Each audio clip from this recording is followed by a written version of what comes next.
का बात JEE mains की। देश की सबसे बड़ी इंजीनियरिंग प्रवेश परीक्षा जेईई मेन 2025 के नतीजे जारी हो गए हैं। कोटा की एलन कोचिंग के स्टूडेंट ओम प्रकाश बोहरा ने जेईई मेंस 2025 में ऑल इंडिया लेवल पर टॉप किया। ओम प्रकाश भुवनेश्वर निवासी है, साथ ही 24 स्टूडेंट्स को परफेक्ट 100% स्कोर हासिल हुआ है। इस बार के परिणाम कोचिंग सिटी कोटा और राजस्थान की प्रतिष्ठा बढ़ाने वाले साबित हुए हैं।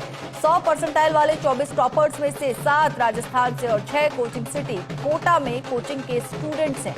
इन परिणामों के बाद कोचिंग सिटी में जश्न का माहौल है। इस मौके पर जेईई मेन 2025 परीक्षा में ऑल इंडिया टॉपर रहे स्टूडेंट ओम प्रकाश बोहरा से खास बातचीत की रेजिडेंट एडिटर भवर स्टारिन।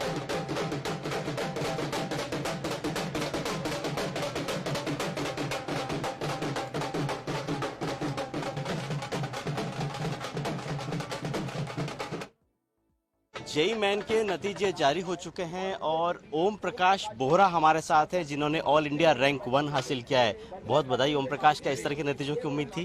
जी मैं तो सेशन 1 ही दिया था, सेशन 2 नहीं दिया। सेशन 1 देने के बाद मेरे 100% और फुल मार्क्स आ गए थे, तो सेशन 1 देने से पहले मेरे को उम्मीद नहीं थी कि इतना अच्छा होगा।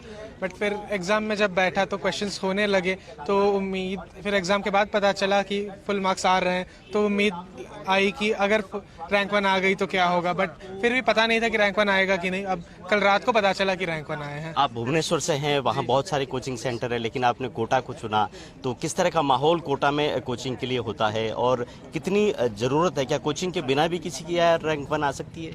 जी मेरे हिसाब से मेरी पढ़ाई में कोचिंग में बहुत हेल्प हुई। मैं ये तो कह नहीं सकता कि कोई बिना कोचिंग के रैंक 1 मतलब अचीव कर नहीं सकता। बट अगर आप रैंक 1 अचीव करने की राह पे ही हैं तो कोचिंग से अगर आपको एडवांटेज मिल सकता है तो आप वो एडवांटेज क्यों ना ले।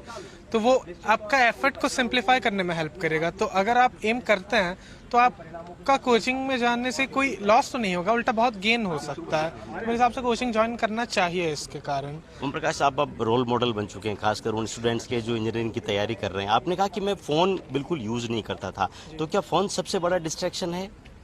ये नहीं बोलूँगा कि फ़ोन सबसे बड़ा डिस्ट्रैक्शन है, क्योंकि फ़ोन से बहुत सारी हेल्प मिल सकती है। आपका कोई डाउट हो तो आप सर्च कर सकते हैं, किसी छोटे छोटे टॉपिक्स में ज़्यादा डीप जा सकते हैं। बट फ़ोन्स जनरली हम यूज़ करते हैं तो ज़्यादा यूज़ करने का मन करता है, जिससे डिस्ट्रैक्शन क्रिएट हो सकता है। तो अगर आप कंट्रोल रख सकते हैं आपके यूसेज पे, टाइमर सेट कर सकते हैं और केयरफुली उसको एडवांटेज में रख सकते हैं, तो आपके लिए फ़ोन यूज़ करने से कोई प्रॉब्लम नहीं होनी चाहिए। चलिए, एक सवाल इस बारे में कि रूटीन क्या रहता था, कितने घंटे पढ़ते थे आप? क्योंकि सभी ये जानना चाहते हैं कि ये जो टॉपर्स होते हैं ये आखिर पढ़ते कितना है? जी ऐसा तो नहीं कि पूरा दिन पढ़ते ही रहता था। जो हमारा क्लास का शेड्यूल था वो जनरली मॉर्निंग हाफ या इवनिंग हाफ में बहुत टाइम रहता था। फिर जो बाकी का हाफ है उसमें कुछ देर होमवर्क किया या कोई पुराने